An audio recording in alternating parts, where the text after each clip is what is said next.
Hello বন্ধুরা, আপনারা কি আপনার বাড়ির জন্য কিচেন কাউন্টার করছেন? কিচেন কাউন্টার করলে তাহলে এই ভিডিওটি সম্পূর্ণ আপনার জন্য। আর যদি মডুলার কিচেন কাউন্টার করে থাকেন তাও এই ভিডিওটি আপনার জন্য। তাহলে চলুন শুরু করা যাক কীভাবে একটি কিচেন কাউন্টার তৈরি করা হয়। প্রথমে আপনাকে 28 ইঞ্চি দাগ দিতে হবে। দাগ দেওয়ার পরে আপনাকে ওয়াটার লেভেল করে যতটুক টেবিল হবে সেই অনুযায়ী আপনাকে দাগ মেরে নিতে হবে 28 ইঞ্চি করে। 28 ইঞ্চি দাগ মারলে 1 ইঞ্চি থাকবে আপনার ব্ল্যাক স্টোন, 1 ইঞ্চি থাকবে আপনার গ্রানাইট পাথর, হাফ ইঞ্চি থাকবে মশলা। তাহলে 30.5 ইঞ্চি আপনার টেবিলের টপ হাইট আসবে। তো এইখানে যে কটি স্ট্যান্ড হবে সেই কটি আমি দাগ এইখানে মেরে নেব। এই দাগটি অবশ্যই আপনি ওলন করে মেরে নেবেন। আর মডুলার কিচেন যদি আপনি করে থাকেন তাহলে যে মিস্ত্রি কাজ করবে তার নির্দেশ অনুসারে কোথায় কতটুকু গ্যাপ রাখবেন সেই অনুযায়ী আপনাকে স্ট্যান্ডটি ফিটিংস করতে হবে। তা না হলে ওদের বাস্কেটের একটি নির্দিষ্ট মাপ থাকে, সেই মাপ অনুযায়ী আপনি যদি না করেন তাহলে বাস্কেট ফিটিংস করতে পারবে না ওরা, তখন সেই স্ট্যান্ড আপনাকে আবার ভাঙতে হবে। অতএব মডুলার কিচেন করার আগে যে কিচেনের কাজ করবে তার সঙ্গে কথা বলে নিয়ে সে মেজারমেন্ট করে দাগ দিয়ে দেবে। তারপরে আপনি যদি কাজটি করেন তাহলে এই কাজটি খুব ভালোভাবে করতে পারবেন। তো দেখুন মেজারমেন্ট হয়ে গেছে, মেশিনের দাগ মারাও হয়ে গেছে। এইবারে এটি ছাড়িয়ে নিতে হবে, প্লাস্টারটুকু ছাড়িয়ে নিতে হবে। প্লাস্টার ছাড়িয়ে নেওয়ার পরে যেখানে যতটুকু হাইট লাগবে স্ট্যান্ডের সেই অনুযায়ী স্ট্যান্ডগুলো কেটে নিতে হবে। তো এখানে বলে রাখি আমার টেবিলের উপরের চওড়া হবে 21 ইঞ্চি, স্ট্যান্ডও হবে 21 ইঞ্চি, অর্থাৎ টপ এবং স্ট্যান্ড দুটি একই লেভেলে থাকবে। এর উপরে যে গ্রানাইট পাথরটি লাগানো হবে সেই গ্রানাইট পাথরটি 2.25 ইঞ্চি এক্সট্রা নেওয়া হবে। এই কারণে 2.25 ইঞ্চি এক্সট্রা নেওয়া হয়, ওরা কাঠের যে ফ্রেমটি করে সেটি থাকে 1.5 ইঞ্চি, আর বাকি জায়গাটুকু মোল্ডিং দেখানোর জন্য 2.25 ইঞ্চি নেওয়া হয়। প্রত্যেকটি ওলন করবেন যাতে করে স্ট্যান্ড কোনো রকমভাবে কোনো দিকে না বেঁকে যায়, তা না হলে কিন্তু ফার্নিচারের যে কাজ করবে, মডুলার কিচেনের কাজ করবে, সে কিন্তু খুব অসুবিধার মধ্যে পড়বেন। মাপটি অবশ্যই আপনি ঠিক রাখার চেষ্টা করবেন, তা না হলে খুবই সমস্যা হয়ে যায়। যে সকল বন্ধুরা আমার ভিডিও দেখছেন তারা অবশ্যই আমার চ্যানেলটি সাবস্ক্রাইব করে রাখুন এবং সঙ্গে থাকা বেল আইকনটি বাজিয়ে রাখুন, যাতে করে নতুন ভিডিও আপলোডিং করলে সর্বপ্রথমেই আপনি পেয়ে যান। আর যে সকল বন্ধুরা সাবস্ক্রাইব করে রেখেছেন তাদেরকে অসংখ্য ধন্যবাদ। বন্ধুগণ, আমার এই চ্যানেলে বিভিন্ন ধরনের কাজের ইনফরমেশন দেওয়া হয় এবং কোন কাজটি কিভাবে করা হয় সম্পূর্ণ ডিটেলস আপনাদের দেখানো হয়। যার কারণে বলছি আমার চ্যানেলটি অবশ্যই আপনারা সাবস্ক্রাইব করে রাখুন। আমার এখানে যে মডুলার কিচেনটি বানানো হচ্ছে, প্রথমে সিঙ্ক আছে, সিঙ্কের জন্য 20 ইঞ্চি জায়গা নেওয়া হয়েছে। তারপরে সিলিন্ডার আছে, সিলিন্ডারের জন্য 18 ইঞ্চি জায়গা নেওয়া হয়েছে। তারপরে যে কর্নার আছে, কর্নারে একটি স্ট্যান্ড থেকে আরেকটি স্ট্যান্ডের যে কোণ আছে, এদিকে 11 ইঞ্চি ওইদিকে 11 ইঞ্চি করে আপনার জায়গা আছে। তারপরে এইখানে বাস্কেট হবে, বাস্কেটের জন্য এইখানে 32 ইঞ্চি জায়গা নেওয়া হয়েছে। তো এবারে স্ট্যান্ড সম্পূর্ণ আমার ফিটিংস করা হয়ে গেছে। এর উপরে ব্ল্যাক স্টোন ফিটিংস করতে হবে। তো ব্ল্যাক স্টোন আমি সাইজ মতন কেটে নেব, যতটুকু লাগছে সে মাপ অনুযায়ী আমি দুই সাইডে দুটি ব্ল্যাক স্টোন লাগিয়ে নেব। ব্ল্যাক স্টোন লাগানোর পরে এই ব্ল্যাক স্টোনের মধ্যেই আমাকে সিঙ্ক ফিটিংস করতে হবে। তো সিঙ্ক ফিটিংস করার জন্য আমাকে প্রথমে নিচে ব্ল্যাক স্টোনটি রেখে সিঙ্ক বসিয়ে দাগ দিয়ে মেজারমেন্ট করে নিতে হবে, তারপরে এই সিঙ্কটি কাটতে হবে। তো চলুন দেখে নেওয়া যাক সিঙ্কটি কিভাবে আমি কাটি। তো এখানে সিঙ্কটি বসিয়ে নেওয়া হয়েছে, বসিয়ে নিয়ে সব দিকের মাপ মেজারমেন্ট ঠিকঠাকভাবে রাখা হচ্ছে যাতে কোনো দিকে বেঁকে না যায়।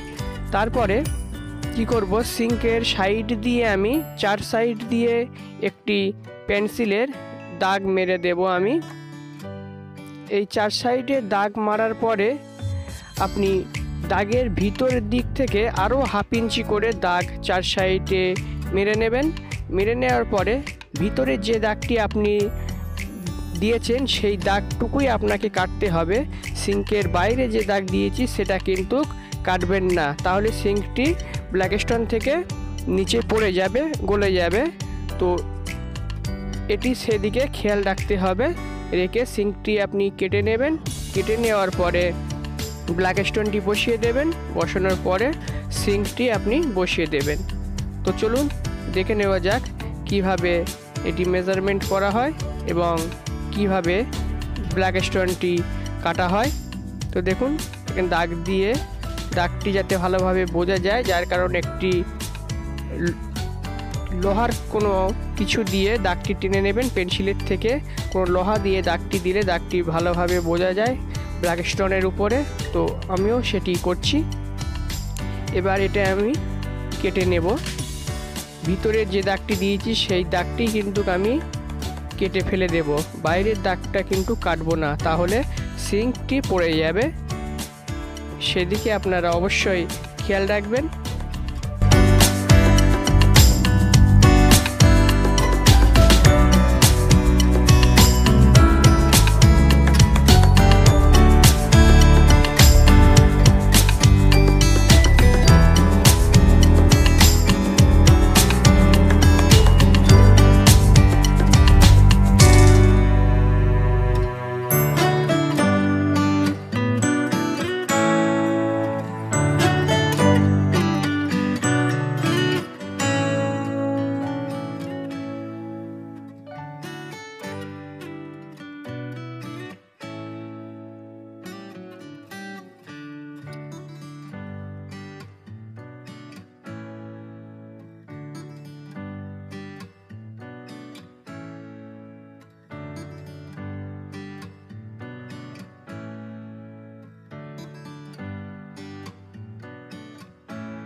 দেখুন বন্ধুরা, আমার ব্ল্যাক স্টোন ফিটিংস কমপ্লিট, সিঙ্কও লাগানো হয়ে গেছে। এবার গ্রানাইট পাথর বসাতে হবে। তো গ্রানাইট পাথর বসানোর জন্য এখানে আমি 1/2 ইঞ্চি পরিমাণ মশলা দেব।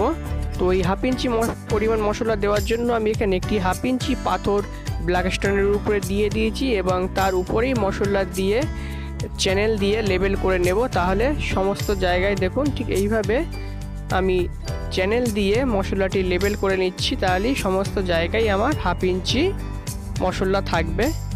এবারে আমি এই পাথরটি তুলে নেব, নিয়ে পাথরের জায়গাটুকু মশলা দিয়ে দেব। তারপরে সিমেন্ট ঘোলা দিয়ে গ্রানাইট পাথরটি বসিয়ে দিতে হবে এবং সব জায়গার মেজারমেন্ট ঠিক আছে কিনা সেটি দেখে নিতে হবে। অর্থাৎ ব্ল্যাক স্টোন থেকে বাইরের দিকে যেন 1.25 ইঞ্চি বাড়তি থাকে সেদিকে কিন্তু খেয়াল রাখতে হবে। তার উপরে একটি 4 ইঞ্চি স্কাটিং দেওয়া হবে গ্রানাইটের। স্কাটিংয়ের পরে একটি সাদা পাথরের মোল্ডিং বিট দেওয়া হবে। তারপরে এর উপরে টাইলস লাগানো হবে। তো সম্পূর্ণ ভিডিওটি দেখানো হবে।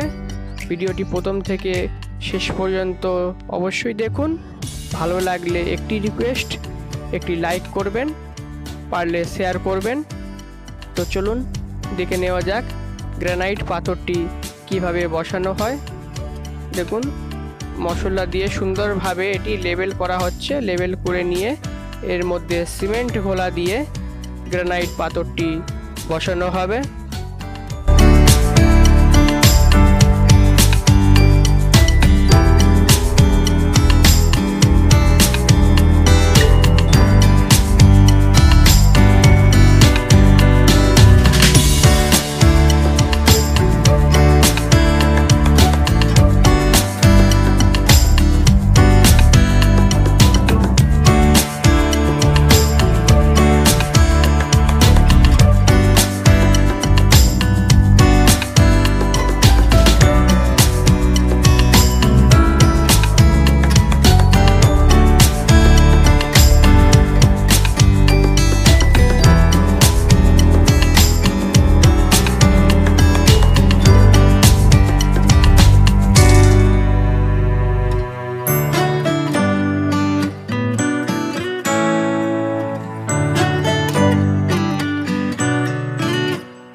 দেখুন বন্ধুরা, আমার গ্রানাইট লাগানো কমপ্লিট হয়ে গেছে এবং এর উপরে দিয়ে একটি 4 ইঞ্চি স্কার্টিংও লাগানো হয়ে গেছে এবং ওয়ালে টাইলসও ফিটিংস করা হয়ে গেছে।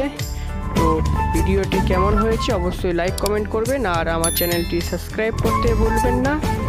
আবারও দেখা হবে নতুন কোনো এক ভিডিও নিয়ে। ততক্ষণ ভালো থাকবেন, সুস্থ থাকবেন।